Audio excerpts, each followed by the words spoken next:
क्या आपको लगता है कि सफलता सिर्फ आईक्यू से आती है? अगर हां, तो आप शायद कुछ मिस कर रहे हैं।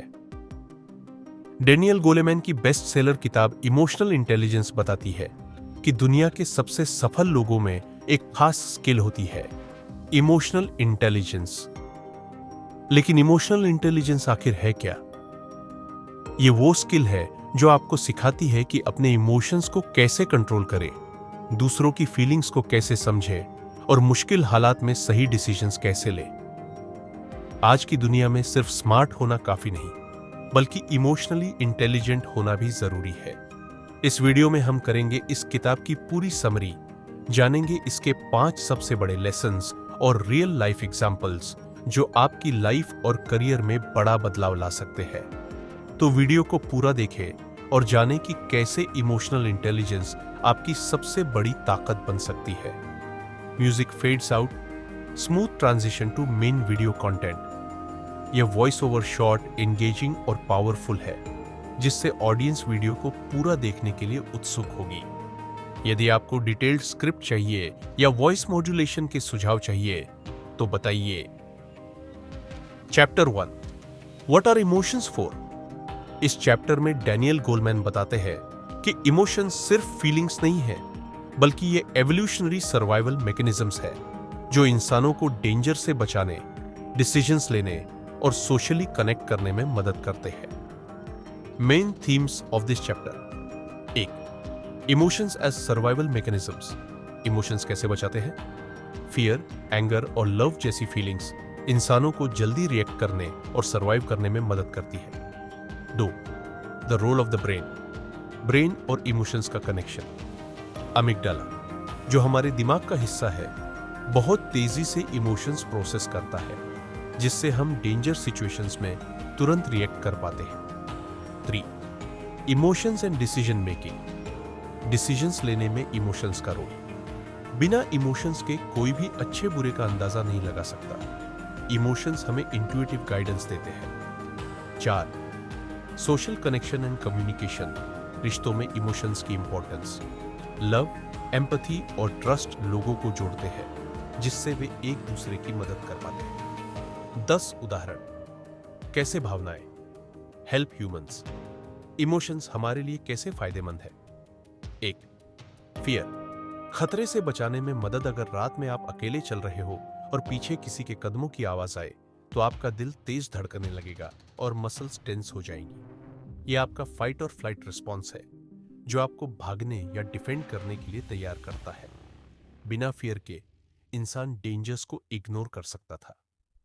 2, एंगर, खुद के लिए खड़े होना। अगर आपका कोई कॉलीग आपके आइडिया का क्रेडिट ले ले, तो आपको गुस्सा आएगा। ये इमोशन आपको प्रोटेस्ट करने और अपने लिए स्टैंड लेने के लिए मोटिवेट करेगा।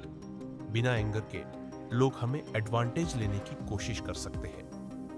3, लव, रिश्ते मजबूत करना। जब एक माँ अपने बच्चे को पहली बार देखती है, तो उसे अनकंडीशनल लव महसूस होता है। यह इमोशन उसे अपने बच्चे की केयर और प्रोटेक्शन के लिए इंस्पायर करता है। लव लोगों को जोड़ता है और सोसाइटी को स्ट्रांग बनाता है। 4, सैडनेस, लॉस को प्रोसेस करना। अगर किसी का कोई करीबी मर जाता है, तो वह गहरी उदासी महसूस करता है और सोशल एक्टिविटीज से दूर हो जाता है। यह सैडनेस उसे हील और लाइफ को नए तरीके से एक्सेप्ट करने में मदद करती है। बिना सैडनेस के लोग इमोशनल पेन को ठीक से प्रोसेस नहीं कर पाते। 5, हैप्पीनेस, गुड बिहेवियर को रीइंफोर्स करना। अगर कोई स्टूडेंट मेहनत से पढ़कर एग्जाम में टॉप करता है, तो उसे खुशी महसूस होती है। यह फीलिंग उसे फ्यूचर में भी मेहनत करने के लिए मोटिवेट करेगी। हैप्पीनेस एक रिवॉर्ड सिस्टम की तरह काम करता है। 6, गिल्ट, गलतियों से सीखना। अगर एक बच्चा झूठ बोलकर कुछ छुपाने की कोशिश करता है और बाद में गिल्टी महसूस करता है, तो वह सच बोलने का फैसला करेगा। गिल्ट लोगों को अच्छे मॉरल्स और ऑनेस्टी की ओर ले जाता है। बिना गिल्ट के लोग दूसरों को हर्ट करके भी रिग्रेट नहीं करेंगे। 7, एम्पैथी, दूसरों की फीलिंग्स समझना। अगर आपका दोस्त दुखी है, तो आपको भी उसके लिए दुख महसूस होता है, भले ही आपको कुछ न हुआ हो। यह इमोशन आपको दूसरों की मदद करने और सपोर्ट देने के लिए प्रेरित करता है। एम्पैथी स्ट्रॉन्ग रिलेशनशिप्स बनाने में मदद करता है। 8 डिस्गस्ट नुकसानदायक चीजों से बचना। अगर आप किसी गले सड़े खाने को सूंघते हैं तो आपको घिन डिस्गस्ट महसूस होगी और आप उसे खाने से बचेंगे। इससे फूड पॉइजनिंग और बीमारियों से बचा जा सकता है। डिस्गस्ट इंसानों को सिर्फ फिजिकल ही नहीं बल्कि अनएथिकल चीजों से भी बचाता है। 9 एंजाइटी चैलेंजेस के लिए प्रिपेयर करना। अगर किसी का जॉब इंटरव्यू हो तो वह नर्वस और एंग्शियस महसूस करेगा। यह एंजाइटी उसे अच्छी तैयारी करने और फोकस करने के लिए इंस्पायर करती है। एंजाइटी एक हेल्थी लेवल पर रहने पर फायदेमंद होती है। 10 सरप्राइज नई चीजों को जल्दी अडेप्ट करना। अगर किसी स्टूडेंट को आसान टेस्ट की उम्मीद थी लेकिन मुश्किल सवाल आ जाए तो वह सरप्राइज्ड महसूस करेगा। यह सरप्राइज उसके फोकस को तेज कर देगा और उसे जल्दी सोचने में मदद करेगा। सरप्राइज हमें नई सिचुएशंस के लिए तैयार करता है। निष्कर्ष कंक्लूजन डेनियल गोलमैन इस चैप्टर में बताते हैं कि इमोशंस कोई कमजोरी नहीं है बल्कि हमारी सबसे बड़ी ताकत है। ये हमें सही डिसीजंस लेने, लोगों से कनेक्ट करने और लाइफ को इफेक्टिवली नेविगेट करने में मदद करते हैं। चैप्टर 2 इमोशनल हाईजैकिंग का एनाटॉमी। इस चैप्टर में डेनियल गोलेमैन बताते हैं कि कभी-कभी हमारी इमोशंस इतनी तेजी से ट्रिगर होती है कि हमारा लॉजिकल माइंड उन्हें कंट्रोल नहीं कर पाता। इसे इमोशनल हाईजैकिंग कहा जाता है। जब हम किसी स्ट्रेसफुल या थ्रेटनिंग सिचुएशन में होते हैं तो हमारा अमिगडाला, ब्रेन का इमोशनल सेंटर, तुरंत रिएक्ट करता है और हमें इंपल्स ड्रिवन एक्शंस करने पर मजबूर कर देता है, बिना सोचे समझे। Main themes of this chapter. 1 emotional hijacking क्या होता है? जब इमोशंस इतने स्ट्रांग होते हैं कि वे हमारे रैशनल थिंकिंग, तर्कसंगत सोच को बाईपास कर देते हैं तो इसे इमोशनल हाईजैक कहते हैं। यह ज्यादातर तब होता है जब हम गुस्से, डर या पैनिक मोड में होते हैं। 2 the role of amygdala. Amygdala का रोल। अमिगडाला जो हमारे ब्रेन के लिम्बिक सिस्टम का हिस्सा है, इमोशंस को प्रोसेस करता है। जब हमें कोई खतरा महसूस होता है तो अमिगडाला हमारे दिमाग के लॉजिकल पार्ट, प्रीफ्रंटल कॉर्टेक्स से पहले रिएक्ट कर देता है। 3 emotional versus rational brain. Emotional बनाम logical brain. Prefrontal cortex thinking brain धीरे धीरे एनालाइज करता है, जबकि अमिगडाला इमोशनल ब्रेन तुरंत एक्शन लेता है। अगर अमिगडाला एक्टिवेटेड हो जाए तो इंसान इंपल्सिवली रिएक्ट करता है और बाद में रिग्रेट कर सकता है। 10 उदाहरणों के लिए इमोशनल हाईजैकिंग। इमोशनल हाईजैकिंग के 10 उदाहरण। 1 रोड रेस।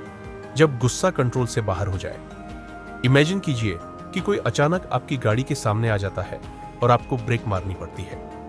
आपका अमिगडाला गुस्से में रिएक्ट करता है और आप बिना सोचे उस ड्राइवर पर चिल्लाने लगते हैं या उसे गाली देने लगते हैं। बाद में जब आपका prefrontal cortex thinking brain activate होता है तो आपको एहसास होता है कि यह इतना बड़ा मुद्दा नहीं था। 2 आर्ग्यूमेंट में गुस्से से कुछ गलत बोल देना। किसी के साथ बहस हो रही हो और अचानक आपको इतना गुस्सा आ जाए कि आप कुछ हार्श वर्ड्स बोल दें। आपका अमिगडाला बिना सोचे रिएक्ट करता है और आप बाद में रिग्रेट करते हैं। अगर आप थोड़ा सोचते तो शायद बात बिगड़ने से बच सकती थी। 3 फियर के कारण फ्रीज हो जाना। अगर कोई अचानक आप पर कुत्ता छोड़ दे तो आपका दिमाग रैशनली एनालाइज करने से पहले फ्रीज हो सकता है। यह अमिगडाला का इमीडिएट रिएक्शन होता है जो आपको डेंजर से बचाने की कोशिश कर रहा है। 4 पैनिक अटैक। जब दिमाग खतरा ओवर एस्टिमेट कर ले। अगर कोई अचानक घबरा जाए, जैसे एग्जाम हॉल में, तो उनका दिमाग ओवर रिएक्ट कर सकता है। अमिगडाला पूरे नर्वस सिस्टम को पैनिक मोड में डाल सकता है, जिससे व्यक्ति सोच नहीं पाता। 5 डर की वजह से जल्दी गलत डिसीजन लेना। अगर कोई व्यक्ति इन्वेस्टमेंट कर रहा हो और मार्केट गिर जाए तो वह पैनिक में आकर स्टॉक्स तुरंत बेच देता है। बाद में उसे एहसास होता है कि मार्केट रिकवर हो सकता था। यह एक क्लासिक एग्जाम्पल है फियर बेस्ड इमोशनल हाईजैकिंग का। 6 लव में इमोशनल डिसीजंस, जब कोई व्यक्ति प्यार में होता है तो वह बिना सोचे इंपल्सिवली कोई बड़ा फैसला कर सकता है, जैसे कि किसी के लिए बहुत बड़ा सैक्रिफाइस करना। बाद में जब इमोशंस कूल डाउन होते हैं तो उसे रिग्रेट हो सकता है। 7. डर के कारण गलत फहमी होना। अगर कोई अंधेरे में चलते हुए अचानक एक परछाई देखे तो उसे लगेगा कि कोई उस पर हमला करने आ रहा है। अमिगडाला इंस्टेंटली फाइट और फ्लाइट मोड एक्टिवेट कर देगा, भले ही असल में कोई डेंजर ना हो। 8. सोशल मीडिया में इंपल्सिव रिएक्शन देना। किसी कंट्रोवर्शियल पोस्ट को देखकर तुरंत एंग्रीली कमेंट कर देना बिना अच्छे से सोचे। बाद में जब दिमाग कूल डाउन होता है तो महसूस होता है कि रिएक्शन ओवर द टॉप था। 9. बच्चे का अचानक गुस्से में रोना या चिल्लाना।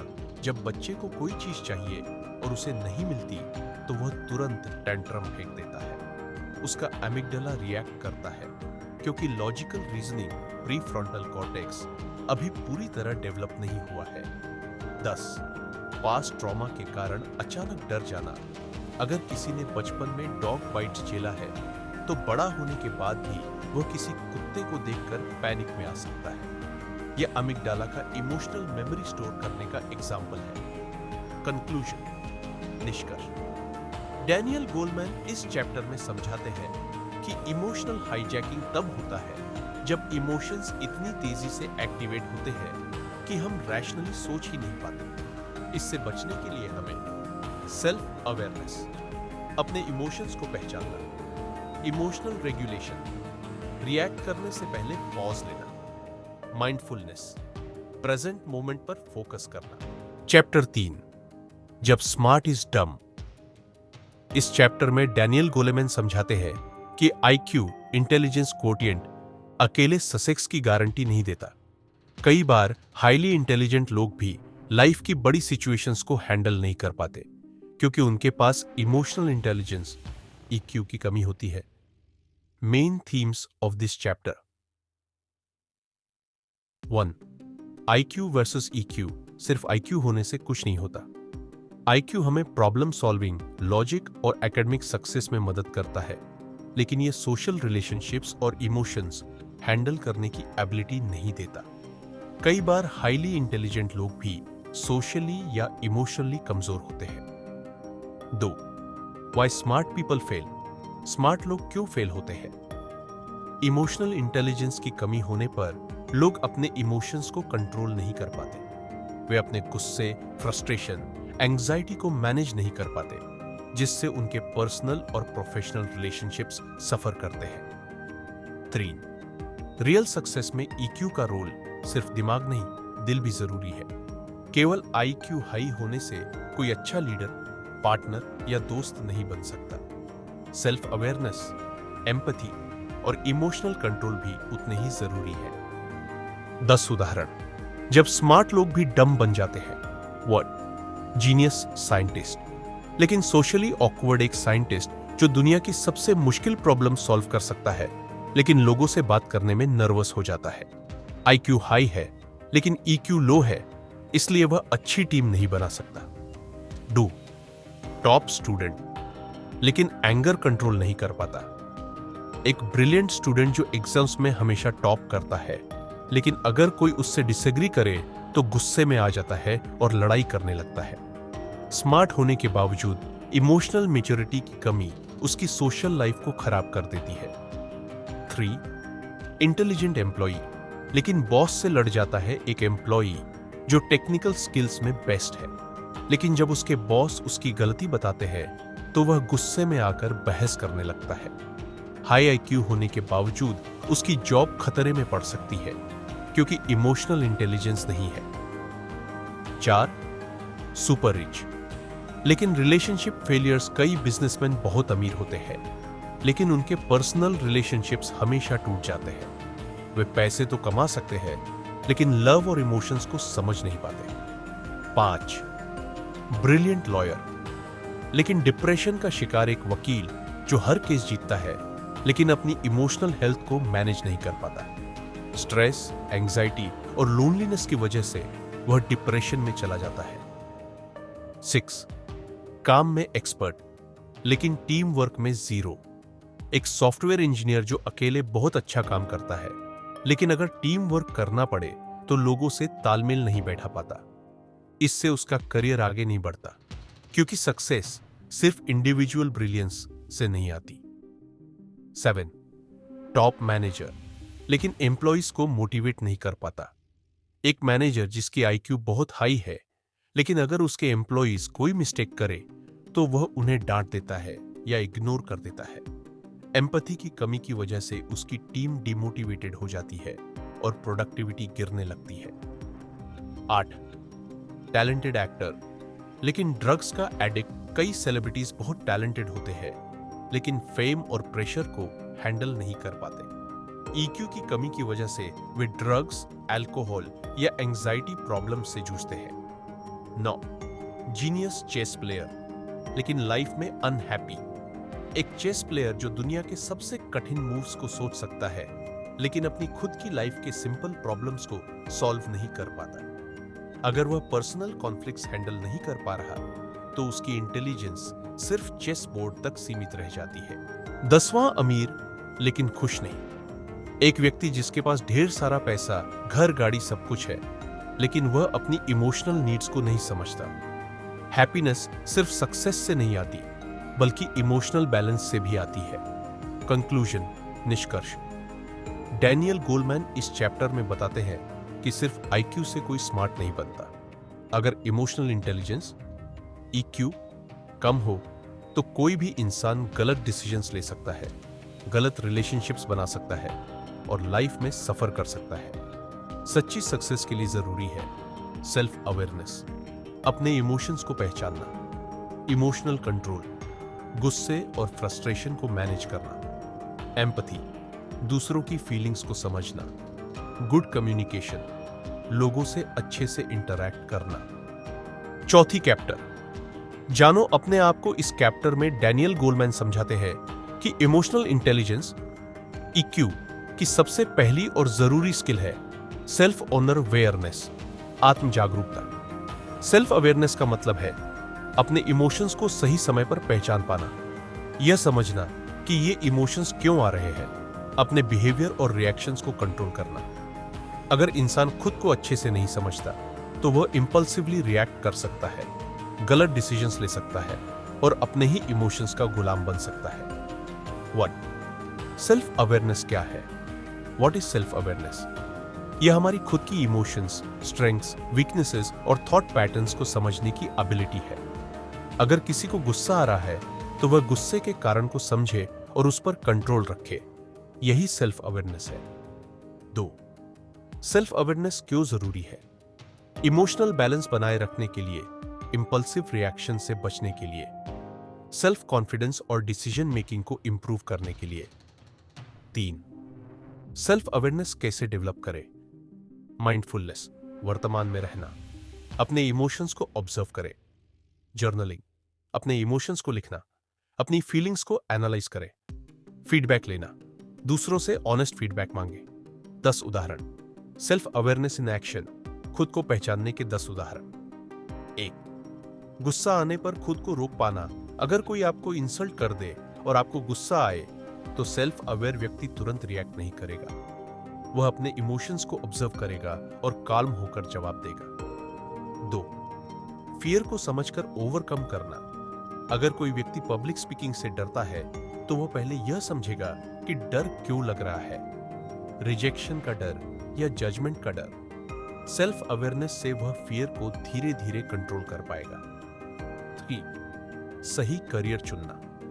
अगर कोई व्यक्ति सेल्फ अवेयर है तो वह अपनी स्ट्रेंथ्स और वीकनेसेस को पहचानकर सही करियर चुनेगा। उदाहरण, अगर कोई इंट्रोवर्ट है और अकेले काम करना पसंद करता है तो वह सेल्स या पब्लिक रिलेशंस की बजाय राइटिंग या कोडिंग जैसे फील्ड्स चुनेगा। 4. क्रिटिसिज्म से सीखना। अगर किसी को किसी ने कहा कि तुम बहुत जल्दी गुस्सा हो जाते हो तो सेल्फ अवेयर व्यक्ति इसे ईगो प्रॉब्लम नहीं बनाएगा, बल्कि इंट्रोस्पेक्ट करेगा। वह सोचेगा कि क्या यह सच है और अगर हाँ तो इसे कैसे इंप्रूव किया जाए। 5वां संबंधों को बेहतर बनाना। अगर कोई व्यक्ति जानता है कि वह भावनात्मक दूरी हो जाता है जब वह तनाव में होता है तो वह अपने साथी को पहले ही बता सकता है। इससे मिसअंडरस्टैंडिंग्स नहीं होंगी और रिलेशनशिप स्ट्रांग रहेगा। 6. अपने ट्रिगर्स को समझना। अगर कोई जानता है कि वह काम के प्रेशर में ज्यादा इरिटेट हो जाता है तो वह टाइम मैनेजमेंट इंप्रूव करके खुद को कंट्रोल कर सकता है। 7. सही डिसीजंस लेना। सेल्फ अवेयर व्यक्ति डिसीजंस लेने से पहले इमोशंस की। चैप्टर 5, प्रेम के गुलाम। इस चैप्टर में डैनियल गोलमैन समझाते हैं कि अगर इमोशंस को कंट्रोल नहीं किया जाए तो वे हमें कंट्रोल करने लगती है। जब कोई इंसान अपने गुस्से, डर, प्यार या लालच का गुलाम बन जाता है तो वह इंपल्सिव और गलत डिसीजंस लेने लगता है। इसीलिए इमोशनल इंटेलिजेंस EQ का एक बड़ा हिस्सा है अपनी भावनाओं पर काबू रखना, बजाय इसके कि वे हमें कंट्रोल करें। Main themes of this chapter है। इमोशंस पावरफुल होते हैं लेकिन उन्हें कंट्रोल करना जरूरी है। हमारे इमोशंस हमें मोटिवेट भी कर सकते हैं और हमें बर्बाद भी कर सकते हैं। पैशन या इंटेंस इमोशंस अगर बैलेंस में हों तो वे हमें सफल बना सकते हैं, लेकिन अगर हम उनके गुलाम बन जाएं तो वे हमारी सोच और एक्शंस को बर्बाद कर सकते हैं। 2. इमोशनल हाईजैकिंग और पैशन का कनेक्शन। कई बार इमोशंस इतने स्ट्रांग हो जाते हैं कि वे रैशनल थिंकिंग, तर्कसंगत सोच को खत्म कर देते हैं। उदाहरण, गुस्से में कोई गलत फैसला ले लेना, प्यार में अंधा होकर गलत इंसान को चुनना, लालच में आकर गलत इन्वेस्टमेंट करना। 3. सेल्फ रेगुलेशन क्यों जरूरी है।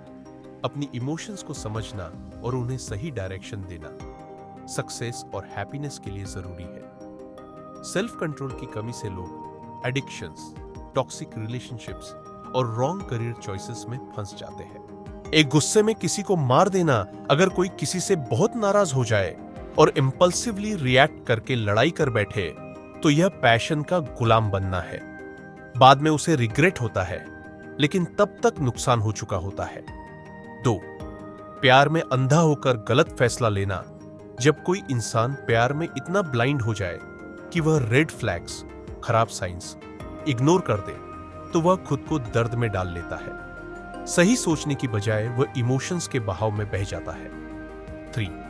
लालच में आकर गलत इन्वेस्टमेंट करना। अगर कोई बिना सोचे समझे सिर्फ जल्दी अमीर बनने के लिए रिस्की इन्वेस्टमेंट कर ले और अपना सब कुछ खो दे तो यह पैशन का गुलाम बनना है। सेल्फ कंट्रोल होता तो वह पहले रिसर्च करता और फिर इन्वेस्ट करता। 4. जुए, गैम्बलिंग की लत लग जाना। कई लोग एक बार जीतने के बाद लालच में आकर बार बार पैसे लगाते हैं और सब कुछ खो बैठते हैं। यह इमोशनल इंपल्स का गुलाम बनने का एक क्लासिक एग्जाम्पल है। 5. सोशल मीडिया पर किसी को ट्रोल करना। अगर किसी को ऑनलाइन कोई बात बुरी लग जाए और वह इंपल्सिवली किसी को गाली देने लगे तो यह इमोशनल हाईजैकिंग का एग्जाम्पल है। बाद में रिग्रेट होगा, लेकिन तब तक डैमेज हो चुका होगा। 6. एडिक्शन, ड्रग्स, अल्कोहल, स्मोकिंग में फंस जाना। कई लोग स्ट्रेस या प्लेजर के चक्कर में गलत चीजों के एडिक्ट बन जाते हैं। अगर वे सेल्फ कंट्रोल डेवलप करते तो वे इस नुकसान से बच सकते थे। 7. एक्सट्रीम फियर के कारण अपॉर्चुनिटीज खो देना। अगर किसी को फेलियर का इतना डर हो कि वह कोई नया काम ट्राई ही न करे तो वह अपने इमोशंस का गुलाम बन चुका है। उसे समझना चाहिए कि डर टेम्पोररी है, लेकिन रिग्रेट परमानेंट हो सकता है। 8वीं, बदला लेने की भावना में खुद को बर्बाद कर लेना। जब कोई इंसान बदला लेने के जुनून में इतना खो जाए कि वह अपनी जिंदगी के अच्छे मोमेंट्स मिस कर दे तो यह नेगेटिव इमोशंस का गुलाम बनना है। 9. एक्सट्रीम हैप्पीनेस में गलत डिसीजंस लेना। अगर कोई बहुत एक्साइटेड हो और बिना सोचे इंपल्सिवली कोई बड़ा फैसला कर ले, जैसे अचानक जॉब छोड़ देना या किसी को बहुत सारे पैसे उधार दे देना, तो यह पैशन का गुलाम बनने का एग्जाम्पल है। 10. Shopping addiction, emotional spending. कई लोग सैड या हैप्पी महसूस करने पर बिना जरूरत के ढेर सारी शॉपिंग कर लेते हैं। बाद में उन्हें रिग्रेट होता है, लेकिन तब तक पैसे बर्बाद हो चुके होते हैं। कंक्लूजन, निष्कर्ष। डैनियल गोलमैन इस चैप्टर में बताते हैं कि इमोशंस हमारे दोस्त भी हो सकते हैं और दुश्मन भी। यह इस पर निर्भर करता है कि हम उन्हें कंट्रोल करते हैं या वे हमें कंट्रोल करते हैं। इमोशनली इंटेलिजेंट व्यक्ति इमोशंस को पहचानता है, इंपल्स कंट्रोल रखता है, सही समय पर सही डिसीजन लेता है। सेल्फ कंट्रोल बढ़ाने के लिए रिएक्ट करने से पहले सोचना सीखें, मेडिटेशन और माइंडफुलनेस अपनाएं, इमोशंस को लिखकर एनालाइज करें। Chapter 6 the master aptitude. इस चैप्टर में डैनियल गोलमैन बताते हैं कि इमोशनल इंटेलिजेंस EQ किसी भी इंसान की सबसे जरूरी स्किल होती है, क्योंकि यही स्किल यह तय करती है कि कोई इंसान अपनी इमोशंस को कैसे हैंडल करेगा, अपनी जिंदगी में कितना सफल होगा और दूसरों के साथ उसके रिश्ते कैसे होंगे। अगर कोई इंसान इंटेलिजेंट IQ है लेकिन अपने इमोशंस को कंट्रोल नहीं कर सकता, दूसरों की फीलिंग्स नहीं समझ सकता या स्ट्रेस को हैंडल नहीं कर सकता, तो उसकी इंटेलिजेंस भी ज्यादा काम की नहीं होगी। यही वजह है कि EQ को द मास्टर एप्टीट्यूड कहा जाता है। Main themes of this chapter 1 IQ versus EQ। कौन ज्यादा जरूरी है? IQ जरूरी है, लेकिन सक्सेस का सिर्फ 20% हिस्सा IQ से तय होता है, जबकि 80% सक्सेस इमोशनल इंटेलिजेंस पर निर्भर करती है। कई लोग बहुत स्मार्ट होते हैं, लेकिन अगर उनके पास सेल्फ कंट्रोल, एम्पैथी और मोटिवेशन की कमी हो तो वे लाइफ में स्ट्रगल करते हैं। 2 इमोशनल इंटेलिजेंस के 5 की एलिमेंट्स। सेल्फ अवेयरनेस, आत्म जागरूकता, अपने इमोशंस को पहचानना और समझना। सेल्फ रेगुलेशन, खुद को कंट्रोल करना, गुस्सा, डर, फ्रस्ट्रेशन जैसी फीलिंग्स को सही तरीके से हैंडल करना। मोटिवेशन, अंदरूनी प्रेरणा, सिर्फ पैसों या फेम के लिए नहीं, बल्कि अपने अंदर से इंस्पायर्ड रहना। एम्पैथी, दूसरों की भावनाओं को समझना, दूसरों की फीलिंग्स को महसूस करना और उनके पर्सपेक्टिव को समझना। सोशल स्किल्स, लोगों से अच्छे रिश्ते बनाना, अच्छे कनेक्शंस बनाना, कॉन्फ्लिक्ट्स को हैंडल करना और दूसरों के साथ इफेक्टिवली कम्युनिकेट करना। 3 Why EQ is more important than IQ? EQ IQ से ज्यादा जरूरी क्यों है? एक हाई IQ वाला इंसान अगर स्ट्रेस को हैंडल नहीं कर सकता या सोशल स्किल्स में कमजोर है, तो उसे सक्सेस मिलने में दिक्कत होगी। कई CEOs, लीडर्स और सक्सेसफुल लोग IQ से ज्यादा EQ पर फोकस करते हैं, क्योंकि यही उनकी टीम को प्रेरित और गाइड करने में मदद करता है। 10 उदाहरण इमोशनल इंटेलिजेंस को काम में लाने के। इमोशनल इंटेलिजेंस को काम में लाने के 10 उदाहरण। 1 स्ट्रेसफुल सिचुएशन में काल्म रहना। एक एम्प्लॉई जिसे बहुत टाइट डेडलाइन पर काम करना है, अगर वह पैनिक करने के बजाय शांत रहकर सही प्लान बनाता है, तो यह उसकी सेल्फ रेगुलेशन को दर्शाता है। इसका नतीजा यह होगा कि वह काम को सही तरीके से पूरा कर पाएगा और सक्सेस हासिल करेगा। 2 गुस्से को कंट्रोल करना और सही तरीका अपनाना। अगर कोई बॉस अपने एम्प्लॉई से नाराज हो लेकिन गुस्से में चिल्लाने के बजाय काल्मली बात करे और फीडबैक दे, तो यह IQ का एग्जाम्पल है। इससे एम्प्लॉई डिमोटिवेट नहीं होगा और अपनी परफॉर्मेंस इंप्रूव कर पाएगा। 3 किसी दुखी दोस्त को कंफर्ट देना। अगर किसी का दोस्त सैड है और वह उसे समझने की कोशिश करता है, उसे जज नहीं करता और सिर्फ उसके साथ बैठकर उसे सपोर्ट करता है, तो यह एम्पैथी का एक अच्छा एग्जाम्पल है। 4 हार्डवर्क के लिए खुद को मोटिवेट करना। एक स्टूडेंट जिसे एग्जाम की तैयारी करनी है लेकिन मन नहीं कर रहा, अगर वह अपने अंदर से मोटिवेशन लाकर मेहनत करता है, तो यह उसकी इमोशनल इंटेलिजेंस को दिखाता है। 5 किसी के क्रिटिसिज्म को सही तरीके से लेना। अगर कोई व्यक्ति आपकी गलती बताता है और आप ईगो में रिएक्ट करने के बजाय उसे समझकर अपनी गलती सुधारते हैं, तो यह हाई EQ का संकेत है। 6 अपने फियर को ओवरकम करना। एक पब्लिक स्पीकर जिसे स्टेज पर बोलने से डर लगता है, लेकिन वह अपने इमोशंस को मैनेज करके स्टेज पर कॉन्फिडेंटली परफॉर्म करता है, तो यह सेल्फ अवेयरनेस और सेल्फ रेगुलेशन का एग्जाम्पल है। 7 टीम वर्क को इंप्रूव करना। एक टीम लीडर जो सिर्फ ऑर्डर्स नहीं देता, बल्कि अपनी टीम की फीलिंग्स और प्रॉब्लम्स को समझता है और उन्हें सपोर्ट करता है, वह हाई EQ वाला इंसान है। 8 दूसरों के पर्सपेक्टिव को समझना, एम्पैथी दिखाना।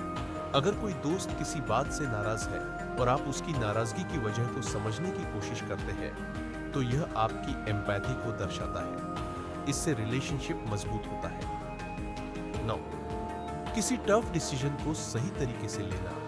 अगर कोई मैनेजर किसी को जॉब से निकालना चाहता है, लेकिन वह गुस्से या बायस में डिसीजन नहीं लेता, बल्कि पूरी फेयरनेस और सेंसिटिविटी के साथ सोचकर फैसला लेता है, तो यह हाई ईक्यू का एग्जाम्पल है। 10, खुद को इमोशनली स्ट्रांग बनाना। अगर कोई इंसान किसी फेलियर से टूटने के बजाय खुद को इमोशनली स्ट्रांग बनाकर फिर से कोशिश करता है, तो यह हाई इमोशनल इंटेलिजेंस को दिखाता है। कंक्लूजन, निष्कर्ष। डैनियल गोलमैन इस चैप्टर में यह समझाते हैं कि इमोशनल इंटेलिजेंस ही असली सक्सेस की कुंजी है।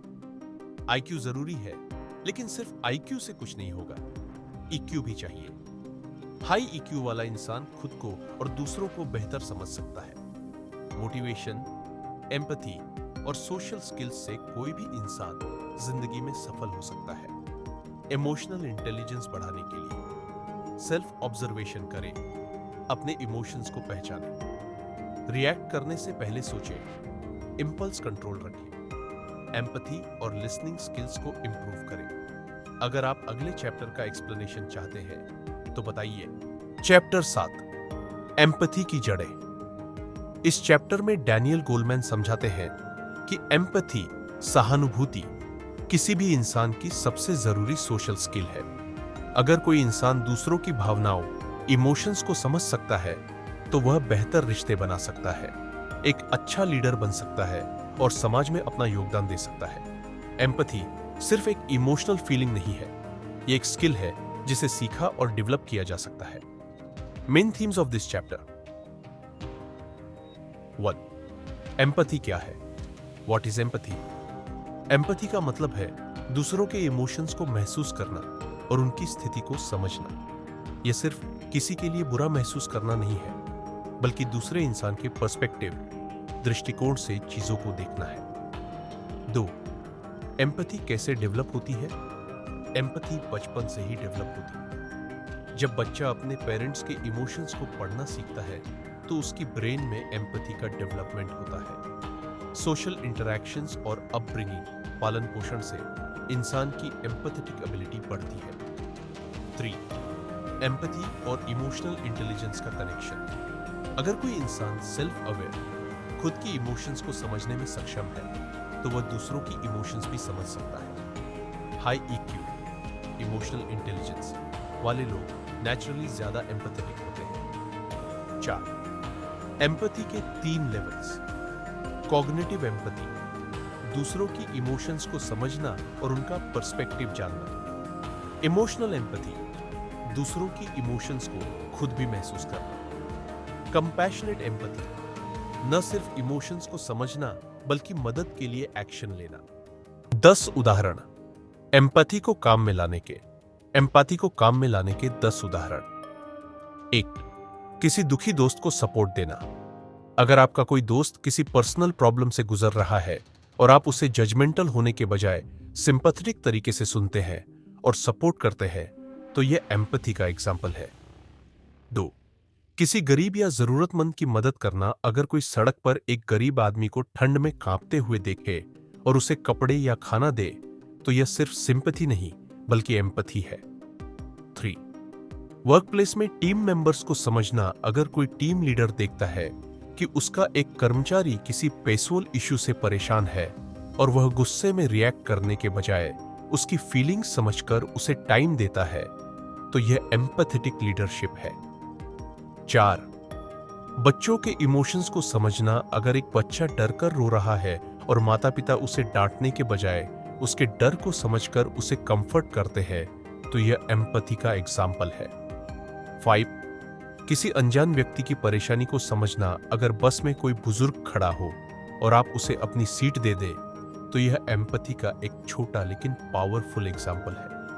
6, कस्टमर सर्विस में एम्पैथी दिखाना। अगर कोई कस्टमर सर्विस रिप्रेजेंटेटिव सिर्फ नियमों का पालन करने के बजाय कस्टमर की परेशानी को समझकर उसे जेन्युइनली मदद करता है तो यह हाई एम्पैथी को दर्शाता है। 7. किसी बहस में सामने वाले की बात को समझना। अगर किसी आर्गुमेंट में आप सामने वाले की बात समझने की कोशिश करते हैं और ईगो के बजाय उसके पर्सपेक्टिव को कंसिडर करते हैं तो यह एक एम्पैथेटिक बिहेवियर है। 8. बच्चों को मोरल वैल्यूज सिखाना। अगर कोई बच्चा गलती करता है और माता पिता उसे सिर्फ पनिश करने के बजाय समझाते हैं कि उसकी गलती से किसी और को कैसा महसूस हुआ होगा तो यह एम्पैथी का डेवलपमेंट करता है। 9. किसी दोस्त के सक्सेस से खुश होना। अगर कोई दोस्त जॉब प्रमोशन पाता है और आप जेलस होने के बजाय जेन्युइनली खुश होते हैं तो यह भी एम्पैथी का एक रूप है। 10.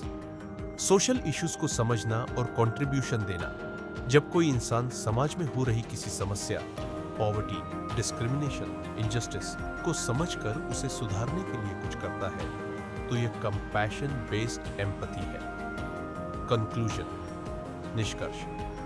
डैनियल गोलमैन इस चैप्टर में बताते हैं कि एम्पैथी किसी भी इंसान की सबसे जरूरी सोशल स्किल है। एम्पैथी सिर्फ एक इमोशन नहीं बल्कि एक स्किल है जिसे डेवलप किया जा सकता है। हाई ईक्यू वाले लोग नेचुरली ज्यादा एम्पैथेटिक होते हैं। एम्पैथी लोगों को जोड़ती है, रिश्तों को मजबूत बनाती है और एक बेहतर समाज बनाने में मदद करती है।